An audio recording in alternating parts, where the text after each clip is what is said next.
Good morning, students. Today we'll discuss about something related to the stereochemistry syllabus. So let us start our discussion.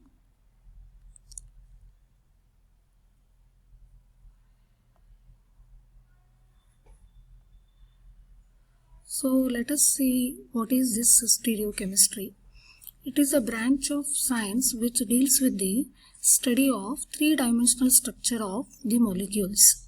I think in first semester all of you got the definition and the purpose of study everything, but it is a sort of revision for you people. It is a study of three-dimensional structure of molecules. So why we need to study stereochemistry? So these are some examples of isomers: cis-butanic, trans-butanic. Cis is called malic acid, trans is called fumaric acid. Cis isomer is an essential for growth of plants and animals, whereas trans is very toxic to tissue, which is an harmful effect which is caused due to this isomer. Next is, what are isomers? Isomers are the compounds that have the same molecular formula but with different chemical structures. And these isomers contain the same number of atoms of each element, but they have different arrangement of their atoms. So this is what we can give in the form of structures, arrangement of atoms in the form of structures. These isomers are classified on depending upon what differences there are there between the structures. Isomers types. First one is constitutional type, second one is stereoisomers. Constitutional isomers are also called as structural isomers. These constitutional isomers, they differ in the order in which the atoms are connected so that they contain different functional groups or their bonding patterns. Example, 1-propanol and 2-propanol. You can see these are the examples of constitutional type or structural isomers. This is 1-propanol and this is 2-propanol and this is ethyl methyl ether. Although they contain the same number of carbon, hydrogen, oxygen, etc., they differ in the arrangement of atoms. Here in this, the functional group is OH. So you can see how this functional group is connected. Depending upon that, we classify them under constitutional type of isomers.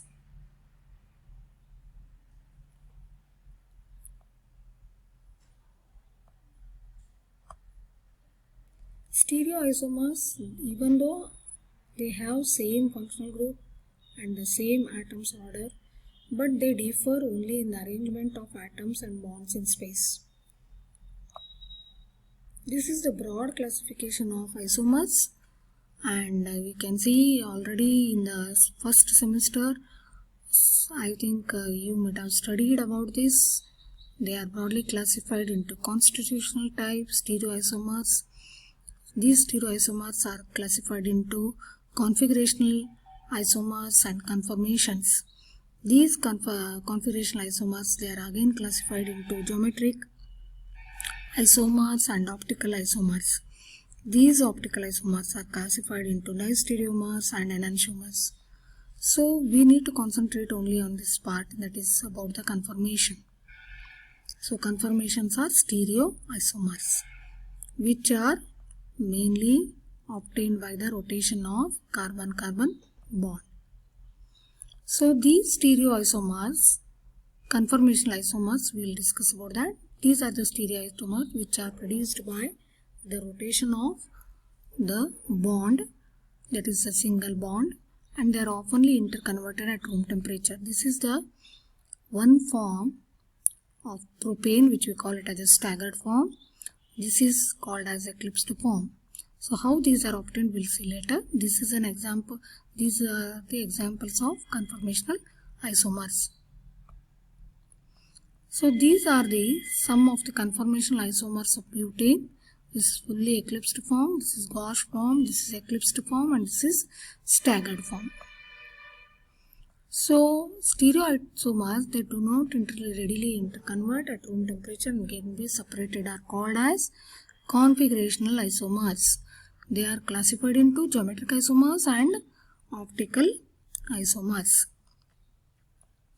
These geometric isomers are the isomers which are also called as cis-trans isomers, where they have a restricted rotation somewhere in a molecule, especially in double bond or across the ring system. This is one example of butene, which we call it as a cis-butene or 2-butene.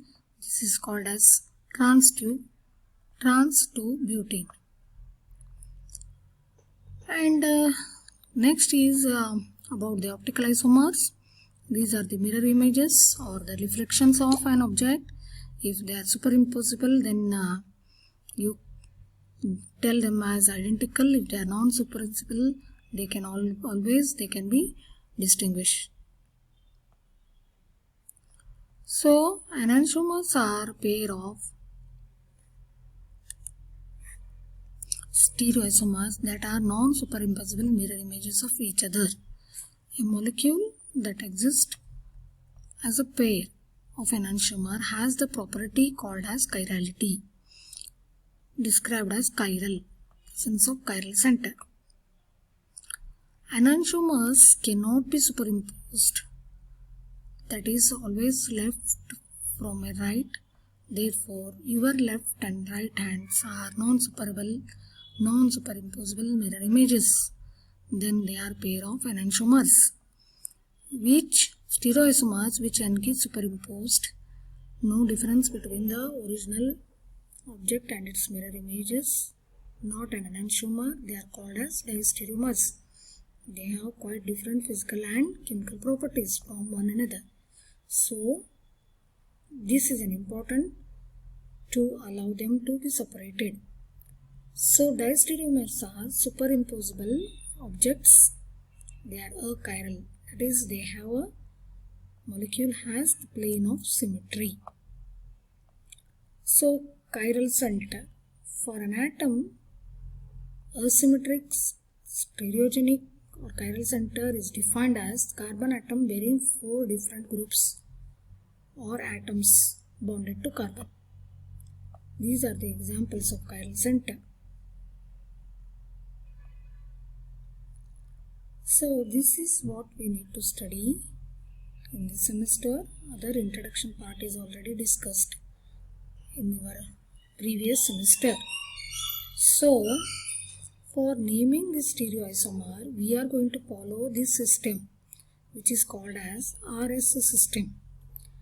So before we actually take up what is this RS naming system, we will discuss first what are the steps involved in this naming system. Step 1, find the stereoisomer, that is the carbon with 4 different groups.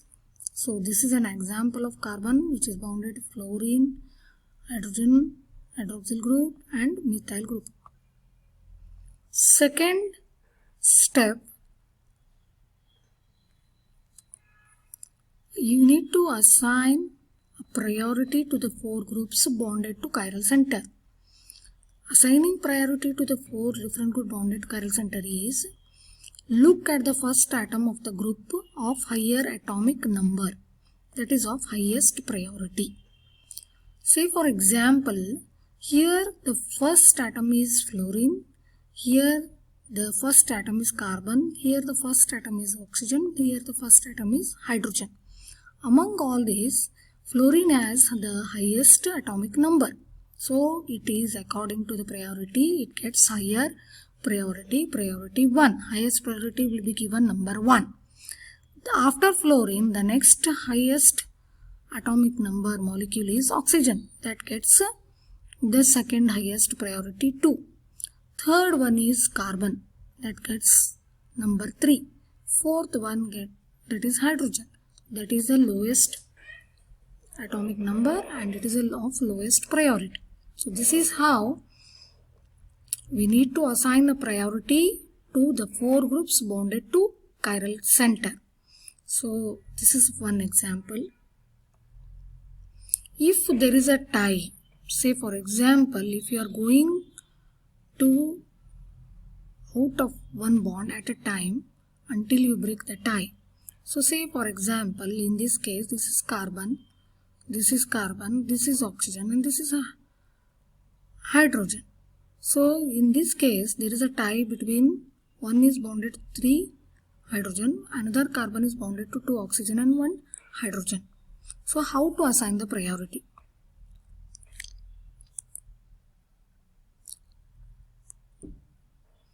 See, for this what you have to do is, after carbon whatever the atoms comes, if it is with the highest atomic number, then that carbon gets highest priority. Say for example, in this case it's oxygen, this is bonded to carbon, this is hydrogen which is bonded to carbon. So automatically this carbon with oxygen gets the highest priority, that is 1. After this, the next, this among the 4 groups, this is oxygen which is as the highest atomic number. This is first and this is second, this is third and this is fourth. So this is how we need to assign the priority if there is a tie. Okay. If the isotopes have the same atomic number, higher atomic number, higher atomic weight, higher is the priority. So in this case, in this molecule, this carbon is bonded with hydrogen and here OH is first because oxygen is of highest atomic number, then carbon comes next, second highest priority, then comes here the tie is there because hydrogen and deuterium. Deuterium is an isotope of hydrogen which has the highest molecular weight when compared to hydrogen. This gets the highest priority when compared to hydrogen. So this is how we need to keep the priority if that is the case of isotope which have the same atomic number. If they are with the same atomic number, consider their atomic weight and assign the priority. So that is the case. So after assigning the priority, say for example, the molecule first example we have taken. This is first, this is second, this is third and this is fourth. So if you go from highest to lowest, so it is in anti-clockwise manner 1, 2, 3, 4. So it is assigned as yes. So this is 1, 2, 3, 4. This is in the clockwise, so it is assigned as R. So like this, we need to give R and S notation depending upon their priority wise, their location and their groups arrangement surrounding the chiral carbon atom. Thank you.